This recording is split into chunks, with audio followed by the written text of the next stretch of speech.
Next ನಿಮ್ಮ ಮೂಲಭೂತ ಕಲೆಗೆ ಬಂದ್ಬಿಡೋಣ. ಈಗ ಶಿಕ್ಷಣ ಕ್ಷೇತ್ರದಲ್ಲಿ ಒಂದಷ್ಟು ವಿಷಯಗಳನ್ನು ಹೇಳಿದಿರಿ. ಈ ಜಾನಪದ ಅನ್ನೋದು ಸರ್ ನಿಮಗೆ ಹೇಗೆ ಬಂತು ಸರ್? ಸರ್ ಜಾನಪದ ನನಗೆ ಹೇಗೆ ಬಂತು ಅಂದರೆ, ಹಾಂ, ನಮ್ಮ ಊರಿನಲ್ಲಿ ಹೋಳಿ ಟೈಮಲ್ಲಿ ಕೋಲಾಟ ಆಡ್ತಿದ್ರು. Okay sir. ಸೊ ಆಗ ಆ ರೀತಿ ಅಲ್ಲಿ ನಾನು ಕೋಲಾಟದ ಒಂದು ಕಲಾವಿದನಾಗಿ ಅಲ್ಲಿ ಭಾಗವಹಿಸಿ ಕಲಿತಿದ್ದೆ ಸರ್. ಹಾಂ, ಸರ್ ಅದು ನಾನು ಮಕ್ಕಳಿಗೆ ನಾನು ಶಾಲೆಗೆ ಸೇರಿದ್ಮೇಲೆ ಪ್ರತಿಭಾ ಕಾರಂಜಿ ಬಂತು. ಪ್ರತಿಭಾ ಕಾರಂಜಿಯಲ್ಲಿ ಕೋಲಾಟ ಅಂತ ಸೇರಿಸ್ಬಿಟ್ರು. ಅದು ನನಗೆ ಬಹಳ ಅನುಕೂಲ ಆಯ್ತಲ್ಲ. ಸೊ ಈ ರೀತಿ ನನಗೆ ಇಂಟ್ರೆಸ್ಟ್ ಇರ್ತಕ್ಕಂಥ ಕಲೆಯನ್ನ ಇಲ್ಲಿ ಪರಿಚಯ ಮಾಡಿದ್ದಾರೆ ಅಂತ ಹೇಳ್ಬಿಟ್ಟು ಅಲ್ಲಿ ಮಕ್ಕಳಿಗೆ ಕೋಲಾಟ ಕಲಿಸ್ತಾ ಶುರು ಮಾಡಿದೆ ಸರ್. ಅದು ಹಾಗೆ ಕೋಲಾಟ ಬೆಳೀತು. ಮತ್ತೆ ನಾನು ಬೇರೆ ಕಡೆ ಹೊರಗಡೆ ಹೋದಾಗ ಅಲ್ಲಿ ಕೆಲವೊಂದು ನೋಡ್ತಿದ್ದಲ್ಲ ಜನಪದ ಕಲೆಗಳನ್ನು, ಅದನ್ನು ನಾನು ಮೈಗೂಡಿಸ್ಕೊಂಡು ಮಕ್ಕಳ ಮೇಲೆ ಅಪ್ಲೈ ಮಾಡ್ತಿದ್ದೆ. ಅದಾದ್ಮೇಲೆ ಶಿಕ್ಷಕರ ಒಂದು ತಂಡ ಕಟ್ಟಿದೆ, ಗುರು ಚೇತನ ಜಾನಪದ ಕಲಾ ಬಳಗ ಅಂತ ಹೇಳ್ಬಿಟ್ಟು ಕಟ್ಬಿಟ್ಟು ಏನು ಕರ್ನಾಟಕ ರಾಜ್ಯ ಸರ್ಕಾರಿ ನೌಕರರ ಕ್ರೀಡಾಕೂಟ ಮತ್ತು ಸಾಂಸ್ಕೃತಿಕ ಕಾರ್ಯಕ್ರಮ ನಡೀತವೆ. ಅಂತ ಸಂದರ್ಭದಲ್ಲಿ ನಾವು ತಾಲೂಕು ಮಟ್ಟದಲ್ಲಿ, ಜಿಲ್ಲಾ ಮಟ್ಟದಲ್ಲಿ, ರಾಜ್ಯ ಮಟ್ಟದಲ್ಲೂ ಕೂಡ ಭಾಗವಹಿಸಿ ರಾಜ್ಯ ಮಟ್ಟದಲ್ಲಿ ಜಾನಪದ ಗೀತೆಯಲ್ಲಿ ಪ್ರಥಮ ಸ್ಥಾನವನ್ನು ಪಡೆದಿದ್ದೇವೆ 2018-19ರಲ್ಲಿ. ಸರ್ ಈ ರೀತಿಯಾಗಿ ಬೆಳೀತಾ ಹೋಗುತ್ತೆ. ನನಗೆ ಸ್ಫೂರ್ತಿ ಅಂತಂದ್ರೆ, ನನಗೆ ಹಾಡ್ಲಿಕ್ಕೆ ಸ್ಫೂರ್ತಿ ಅಂದರೆ ನನ್ನ ಒಂದು PUC-ನಲ್ಲಿ ನಾನು PUC ಸೇರ್ಬೇಕಾದ್ರೆ ರಾಜಪ್ಪ ಬಣಕಾರ ಮತ್ತು ಸೋಮಪ್ಪ ಲಂಬಾಣಿ ಅಂತ ಇದ್ರು ಅವರು. ನನ್ನ ಅಕ್ಕಪಕ್ಕ ಇದ್ರು ಅವ್ರು ಹಾಡ್ತಾ ಇದ್ರು. ಅವ್ರ ಅವ್ರ ಜೊತೆಗೆ ಕೇಳಿ ನಾನು ಕೂಡ ಹಾಡೋದು ಅಲ್ಲಿಂದ ಕಲಿತೆ. ಜೊತೆಗೆ ನಾನು ಒಬ್ಬನೇ ಹಾಡ್ಕಂತ ಅಭ್ಯಾಸ ಮಾಡ್ತಾ ಇದ್ದೆ. ಮೂಡಿಗೇರಿ ಬಂದ್ಮೇಲೆ ನಿಜವಾದ ಅಸ್ತಿತ್ವ ಕಂಡುಕೊಂಡಿದ್ದು ನನ್ನ ಜಾನಪದವನ್ನ ಅಲ್ಲಿನೇ ಮಿತ್ರ ಜಾನಪದ ಕಲಾ ತಂಡ ಅಂತ ಇದೆ, ಬಕ್ಕಿ ಮಂಜುನಾಥ್ ಅವ್ರದ್ದು, MS ಆನಂದ್ ಅವ್ರದ್ದು ಇದೆಯಲ್ಲ. ಸೊ ಅದು ನನ್ನ ಮೇಲೆ ಬಹಳ ಪ್ರಭಾವ ಬಿತ್ತು ಸರ್. ಅವ್ರು ಹಾಡುವ ಹಾಡುಗಳನ್ನ ರೆಕಾರ್ಡ್ ಮಾಡ್ಕೊಳ್ತಿದ್ದೆ, ಬರ್ಕೊಳ್ತಿದ್ದೆ. ಅದು ಒಂದು ಒಳ್ಳೊಳ್ಳೆ ಹಾಡುಗಳನ್ನ ಸಂಗ್ರಹ ಮಾಡೋದು ನನ್ನ ಹವ್ಯಾಸ ಸರ್. ಈಗ ಕೂಡ ಹೇಳಿದ್ರಿ ಒಂದು ಹಾಡನ್ನ. ಹೌದು ಸರ್, ಅವ್ರದ್ದೇ ಹಾಡು. ಯಾಕಂದ್ರೆ ನಾನು ಜಾನಪದ ಕ್ಷೇತ್ರದಲ್ಲಿ 5 ವರ್ಷ ನಾನು ನಿಮಗೂ ಗೊತ್ತಿದೆ, ನಾನು ಸೆಕ್ರೆಟರಿಯಾಗಿ ಬಕ್ಕಿ ಮಂಜು ಅವ್ರ ಜೊತೆ ಕೆಲಸ ಮಾಡ್ತಿದ್ದೆ. ಈ ಹಾಡುಗಳೆಲ್ಲ ಹಾಡ್ತಿದ್ವಿ. ನೀವು ಆ ಹಾಡನ್ನ ಹೇಳೋತ್ತಿಗೆ ಆ ನೆನಪಾಗ್ತಾ ಇತ್ತು. ಹೇಳಿ ಸರ್, ಮುಂದುವರಿಸಿ ಸರ್. ಈ ರೀತಿಯಾಗಿ ಹಾಡುಗಳನ್ನ ನೀಟಾಗಿ ಪ್ರೆಸೆಂಟೇಷನ್ ಮಾಡೋದು, ಆಮೇಲೆ ಸಾರ್ವಜನಿಕವಾಗಿ ಕಾರ್ಯಕ್ರಮವನ್ನು ಕೂಡ ಹೋಗ್ತೀವಿ ಸರ್. ಆ ರೀತಿಯಾಗಿ ಬೆಳೀತಾ ಬರುತ್ತೆ ಸರ್ ನಮ್ಮ ಜಾನಪದ ಕಲೆ. ಮಕ್ಕಳಿಗೂ ಕಲಿಸ್ತೀವಿ, ಶಿಕ್ಷಕರು ಕಲಿಸ್ತೀವಿ, ನಾವು ಕಲ್ತ್ಕೊಂತೀವಿ. ಬರ್ತಕ್ಕಂಥ ಪೀಳಿಗೆ ಕೂಡ ನಾವು ಆ ಕೊಡುಗೆ ಕೊಡ್ಲಿಕ್ಕೆ ತಯಾರಿದ್ದೀವಿ ಸರ್. ಸರ್ ಈಗ ಒಂದು ಸಣ್ಣ ಇದು, ಈ ಉತ್ತರ ಕರ್ನಾಟಕ ಟ್ರೆಂಡಿಂಗ್ ಹಾಡು ಏನಾದ್ರು ಇರುತ್ತಲ್ಲ ಸರ್ ಜಾನಪದ, ಒಂದು ಜಲಕ್ಕೆ ಏನಾದ್ರು ಕೊಡಿ ಸರ್ ನೋಡೋಣ. ಸರ್ ಆ ಉತ್ತರ ಕರ್ನಾಟಕ ನಮ್ದು ಹೆಂಗಂದ್ರೆ ಸರ್, ಅಂದ್ರೆ ಈ ಮೂಲ ಜಾನಪದಕ್ಕೆ ಜಾಸ್ತಿ ಒತ್ತು ಕೊಡ್ತೀವಿ ಸರ್. ಈ ಉತ್ತರ ಕರ್ನಾಟಕದ ಈಗೇನು ಬಂದಾವಲ್ಲ ಅವಕ್ಕೆ ಜಾಸ್ತಿ ನಾವು ತಲೆ ಕೆಡಿಸ್ಕೊಂಡು ಹೋಗೋದಿಲ್ಲ. ಯಾಕಂದ್ರೆ ನಮಗೆ ಸಾಹಿತ್ಯ ಅಷ್ಟು ಪರಿಶುದ್ಧವಾಗಿರ್ಬೇಕು. ಜಾನಪದ ಅಂದ್ರೆ ಜಾನಪದದಲ್ಲಿ ಜೀವನ ಇದೆ, ಜೀವಾಳ ಇದೆ. ಹಾಗಾಗಿ ಅಂತ ಒಂದು ಮೆಸೇಜ್ ಕೊಡ್ತಕ್ಕಂಥ ಹಾಡುಗಳಿಗೆ ನಾವು ಜಾಸ್ತಿ ಒತ್ತು ಕೊಡ್ತೀವಿ ಸರ್. ನಾವು ಈಗ ಅದೇ ಒಂದು ಜಾನಪದ ಜಾಣರ ವೇದಿಕೆ ಅಂತ ಒಂದು ಮಾಡ್ಕೊಂಡಿದ್ದೀವಿ ಸರ್. ನಾನು ನೋಡಿದೆ ಸರ್, ನಿಮ್ಮ ವಾಟ್ಸ್ಆಪ್ ಗ್ರೂಪ್ ಅಲ್ಲಿ ಸುಮಾರು 800 ಚಿಲ್ಲರೆ ಜನ ಅದರಲ್ಲಿ ಇದ್ದಾರೆ. ನೀವು ಡೈಲಿ ಕೂಡ ವಾರ ಕೂಡ ನೀವು ಆ ಪ್ರತಿಭೆಗಳನ್ನ ಅನಾವರಣ ಮಾಡ್ತಿದ್ದೀರಿ. ಅವ್ರಿಗೆ ಒಂದೊಂದು ಟಾಸ್ಕ್ ಅನ್ನು ಕೊಡ್ತಿದ್ರಿ. ಅವ್ರ ಮುಖಾಂತರ ನೀವು ಹಾಡುಗಳನ್ನು ಹೇಳಿಸ್ತಿದ್ರಿ, ನೀವೇ ಮೌಲ್ಯಮಾಪನ ಮಾಡ್ತಿದ್ರಿ, ಅವರಿಗೆ ಸರ್ಟಿಫಿಕೇಟ್ಗಳನ್ನು ಕೊಡ್ತಿದ್ರಿ. ನಾನು ನೋಡ್ತಾ ಇದ್ದೀನಿ ಸರ್, ಅಬ್ಸರ್ವ್ ಮಾಡ್ತಿದ್ದೀನಿ. ಒಳ್ಳೆ ಕೆಲಸ ಮಾಡ್ತಿದ್ರಿ.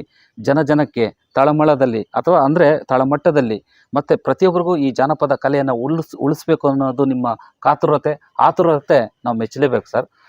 ಈಗ ಸರ್, ಈ ಜಾನಪದ ಪ್ರಕಾರಗಳು ಸುಮಾರಿದೆ ಸರ್, ಹಲವಾರು ಪ್ರಕಾರಗಳಿದೆ.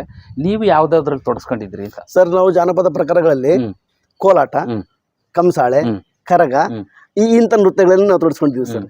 ಬಹಳಷ್ಟು ಇದ್ದಾವೆ. ಅಂತ ಪ್ರಕಾರಗಳಲ್ಲಿ ಈ ಎಲ್ಲಾ ಪ್ರಕಾರಗಳಲ್ಲಿ ಕೈ ಹಾಕಕ್ಕಾಗೋದಿಲ್ಲ.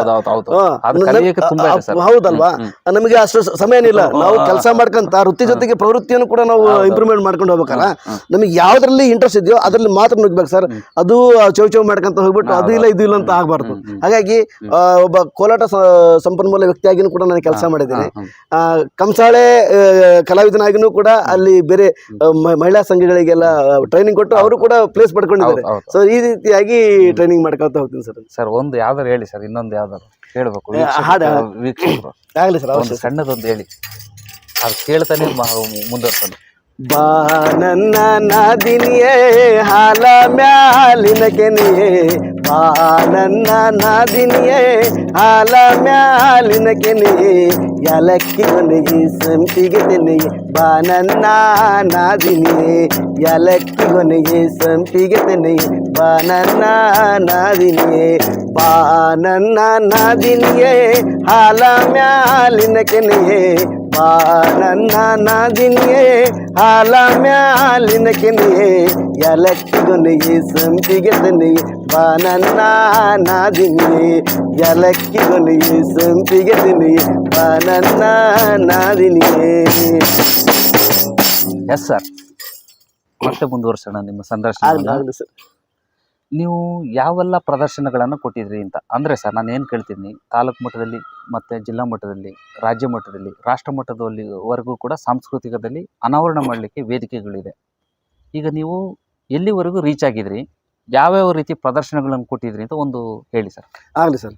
ಈಗ ಸರ್ ನಾವು ಕಂಸಾಳೆಯಲ್ಲಿ ನಾವು ಶಿಕ್ಷಕರಿಗೆ ಗ್ರೂಪಿಗೆ ಬಂದಾಗ ಕಂಸಾಳೆಯಲ್ಲಿ ನಾವು ರಾಜ್ಯ ಮಟ್ಟದವರೆಗೆ ಅತ್ಯುತ್ತಮವಾದ ಪ್ರದರ್ಶನ ಕೊಟ್ಟಿದ್ದೀವಿ ಸರ್. ಜಿಲ್ಲಾ ಮಟ್ಟದಲ್ಲಿ ಪ್ರಥಮ ಸ್ಥಾನ ಪಡೆದು ರಾಜ್ಯ ಮಟ್ಟದಲ್ಲಿ ಒಂದು ಒಳ್ಳೆ ಪ್ರದರ್ಶನವನ್ನು ನಾವು ಪೈಪೋಟಿಯನ್ನು ನೀಡಿದ್ದೇವೆ. ಜೊತೆಗೆ ಕೋಲಾಟ ಬಂದಾಗ ಮಕ್ಕಳಿಗೆ ಸ್ಟೇಟ್ ಲೆವೆಲ್ ಅಲ್ಲಿ ಭಾಗವಹಿಸುವ ರೀತಿ ಮಾಡಿದೆ ಸರ್. ಗೌಡಳ್ಳಿಯಲ್ಲಿ ಹೈಸ್ಕೂಲ್ ಇದೆ ಸರ್. ಆ ಹೈಸ್ಕೂಲಿಗೆ ತರಬೇತಿ ನೀಡಿ ರಾಜ್ಯ ಮಟ್ಟಕ್ಕೆ ಆಯ್ಕೆ ಆಗಿದ್ರು ಆ ಮಕ್ಕಳು. ನಂಗೆ ಗೊತ್ತು ಸರ್, ಜಿಲ್ಲಾ ಮಟ್ಟದ ನಮ್ಮ ಕನ್ನಡ ಸಾಹಿತ್ಯ ಸಮ್ಮೇಳನದಲ್ಲೂ ಒಂದು ಪ್ರದರ್ಶನ ಕೊಟ್ಟಿರಿ. ಯಾವ ಒಬ್ಬ ಪ್ರತಿಭೆಗೂ ಕೂಡ ನಿಮ್ಮ ಮುಂದೆ ಇರಲಿಲ್ಲ, ಆ ರೀತಿ ಒಂದು ಪರ್ಫಾರ್ಮೆನ್ಸ್. ಹೌದು ಸರ್, 10ನೇ ಜಿಲ್ಲಾ ಕನ್ನಡ ಸಾಹಿತ್ಯ ಸಮ್ಮೇಳನ ಮೂಡಿಗೆರ್ಲಿತ್ತು, ಅವಾಗ ನೀವು ಕೊಟ್ಟಿದ್ದು. ಹೌದೌದು ಸರ್. ಹೌದು ಸರ್, ಹೇಳಿ ಸರ್ ಮುಂದೆ. ಹಾಗಾಗಿ ಶಿಕ್ಷಕರಿಗೆ ಬಂದಾಗ ರಾಜ್ಯ ಮಟ್ಟದಲ್ಲಿ ಕೊಟ್ಟಿದ್ದೀವಿ ಸರ್.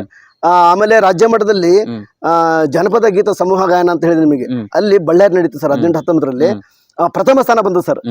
ನಮಗೂ ದಾವಣಗೆರೆಗೂ, ಅದು ನನ್ನ ಮೂಲ ತಾಲೂಕು ಹರಪನಹಳ್ಳಿ. ಅಲ್ಲಿ ತಂಡ ಕೂಡ ಅಲ್ಲಿ ರಾಷ್ಟ್ರ ಮಟ್ಟದಲ್ಲಿ ಹೆಸರು ಮಾಡ್ತಂತ ತಂಡ. ಆ ತಂಡದ ಹಾಡನ್ನ ನಾವು ಕಲ್ತ್ಕೊಂಡಿದ್ದು ಎಲ್ಲೋ ಹೊರಗಡೆ ಇದ್ದಾಗ. ನಾನು ಆಗ್ಲೇ ಹೇಳ್ದಂಗೆ ಒಳ್ಳೊಳ್ಳೆ ಹಾಡನ್ನ ಏನು ಸಂಗ್ರಹ ಮಾಡ್ಬಿಟ್ಟು ಹಾಡೋ ಒಂದು ಅಭ್ಯಾಸ ಇದೆ. ಹಾಗಾಗಿ ಆ ಶಿಕ್ಷಕರಿಗೆ ಕಲಿಸ್ಬಿಟ್ಟು ನಡಿ ನಮ್ಮ ಹೊಲ ನೋಡೋಣ ಬಾರ ಅಂತ ಒಂದು ಹಾಡಿದೆ ಸರ್. ಹಾಗಾಗಿ ಅಂತ ಹಾಡನ್ನ ನಾವು ಅವರು ಅದೇ ಹಾಡು, ನಮ್ದು ಅದೇ ಹಾಡು. ಸೊ ನಮ್ದು ಫಸ್ಟ್ ಪ್ಲೇಸ್ ಬಂತು, ಅವ್ರದ್ದು ಸೆಕೆಂಡ್ ಪ್ಲೇಸ್ ಬಂತು. ಸೊ ಅದು ರಾಷ್ಟ್ರ ಮಟ್ಟಕ್ಕೆ ಆಯ್ಕೆ ಆಯ್ತು. ಆ ರೀತಿ ಒಂದು ಕಲೆಗಳನ್ನ ನಾವು ಜನಪದ ಗೀತೆಯಲ್ಲಿ, ಆಮೇಲೆ ಕಂಸಾಳೆಯಲ್ಲಿ ರಾಜ್ಯ ಮಟ್ಟವನ್ನ ಶಿಕ್ಷಕರ ತಂಡ, ಕೋಲಾಟದಲ್ಲಿ ಮಕ್ಕಳ ತಂಡ, ಹೀಗೆ ಬೇರೆ ಬೇರೆ ರೀತಿಯ ಕಲೆಗಳಲ್ಲಿ ನಾವು ಮುಂದುವರ್ಕೊಂಡು ಹೋಗ್ತೀವಿ ಸರ್. ಒಂದ್ಸರಿ ಮೂಡಿಗೆರೆಯಿಂದಲೂ ಕೂಡ ನಾವು ರಾಜ್ಯ ಮಟ್ಟದ ಕರಗ ನೃತ್ಯದಲ್ಲಿ ಭಾಗವಹಿಸಿದ್ವಿ ಸರ್. ಸರ್, ಈಗ ಕಂಸಾಳೆ ಅಂತಂದ್ರಿ, ಕಂಸಾಳೆ ಒಂದು ಪದ ಹೇಳಿ ಸರ್. ಅವಶ್ಯ ಸರ್. ಅದು ನಮ್ಮ ಮಲೆಯ ಮಾದೇವಿ ಸರ್ ಹಾಡಲ್ವಾ. ಸೊ ನಮಗೆ ಹೀಗೆ ನಿಮ್ಮಂತ ಕಲಾವಿದರಿಂದ ನಾವು ಕಲ್ತಿರೋ ಹಾಡುಗಳು ಸರ್. ಅದು ಭಾರಿ ಚೆನ್ನಾಗಿದೆ ಸರ್. ಅದಕ್ಕೆ ಹೌದು ಸರ್. ವಿಜ್ಞಾನಾಶಕನೇ ಹರ ಹರ ಗೌರಿಯ ಮುಸ್ತಿನ ಕುವರನೇ, ವಿದ್ಯಾ ಬುದ್ಧಿಯ ಕಲಿಸಿದ ಗುರುವೆ ಕೊಡು ನಮಗ ಮತಿಯ, ವಿದ್ಯಾ ಬುದ್ಧಿಯ ಕಲಿಸಿದ ಗುರುವೆ ಕೊಡು ನಮಗ ಮತಿಯ. ಆನುಮಲೆ ಜೇನುಮಲೆ ಗುಂಜುಮಲೆ ಗುರುಗಂಜಿ ಮಲೆ, ಆಹಾ 7 ಮಲೆ 77 ಮಲೆಯಲ್ಲಿ ತಪ್ಪದೆ ನೆಲೆದು ನಾಟ್ಯವಾಡುವಂತಹ ನಮ್ಮ ಅಪ್ಪಾಜಿ ಮುದ್ದು ಮಾದಪ್ಪ ಗುಮ್ಮೆ ಉಗೇಂದ್ರಪ್ಪ ಉಗೇ ಉಗೇ ಉಗೇ. ಸರ್, ನಿಮ್ಮ ಒಂದು ಕಂಚಿನ ಕಂಠಕ್ಕೆ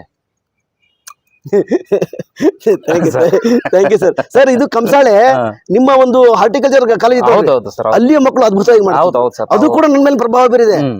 ಒಂದು ನಾವು ಸರ್, ಈಗ ಏನಾಗುತ್ತೆ ಅಂತಂದ್ರೆ, ಈ ಅಂತರ ಮಹಾವಿದ್ಯಾಲಯಗಳ ಒಂದು ಸಾಂಸ್ಕೃತಿಕ ಅನಾವರಣ ಅಂತ ನಾವು ಅಲ್ಲಿ ಮಾಡ್ತೀವಿ ಸರ್. ಈ ನಮ್ಮ ಕೃಷಿ ಯೂನಿವರ್ಸಿಟಿಗಳಲ್ಲಿ ಎಲ್ಲ ಕಡೆನೂ ಮಾಡ್ತಾರೆ.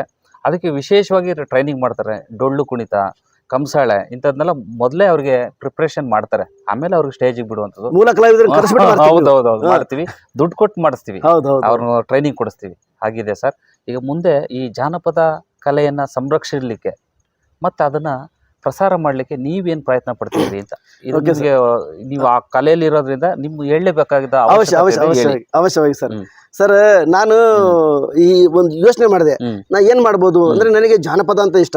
ಯಾಕಂದ್ರೆ ನಾವು ಸಂಗೀತವನ್ನು ಕಲ್ತಿಲ್ಲ, ನಾವು ಸರಿಗಮಪ ಸಂಗೀತವನ್ನು ಕಲ್ತಿಲ್ಲ.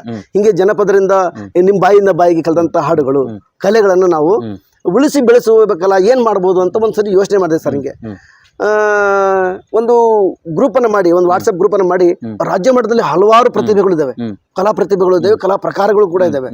ಅವನಲ್ಲಿ ಹೆಂಗಾರ ನಾನು ಒಂದು ವೇದಿಕೆಗೆ ತರಬೇಕಲ್ಲ ಅಂತ ಹೇಳ್ಬಿಟ್ಟು ಕರ್ನಾಟಕ ರಾಜ್ಯ ಜಾನಪದ ಜಾಣರ ವೇದಿಕೆ ಅಂತ ಒಂದು ವೇದಿಕೆಯನ್ನು ಸೃಷ್ಟಿ ಮಾಡಿದೆ ಸರ್.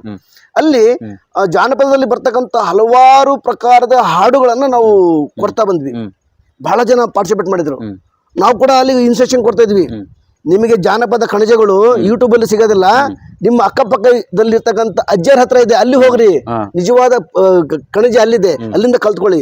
ಹಿರಿಯರಿದ್ದಾರೆ ನಿಮ್ಮೂರಲ್ಲಿ, ಅವರು ನಿಜವಾದ ನಿಮಗೆ ಅಲ್ಲಿ ಏನು ಸೋರ್ಸ್ ಆಗಿ ಸಿಗ್ತಾರೆ ಅಂತ ಹೇಳ್ಬಿಟ್ಟು ಸಂಪನ್ಮೂಲ. ಸಂಪನ್ಮೂಲವಾಗಿ ಸಿಗ್ತಾರೆ ಅಂತ ಹೇಳ್ಬಿಟ್ಟು ಅವರಿಗೆಲ್ಲ ಕನ್ವೆ ಮಾಡ್ತಿದ್ವಿ ಸರ್. ಸೊ ಆ ರೀತಿ ಈಗ ನಡೀತಾ ಇದೆ ಸರ್.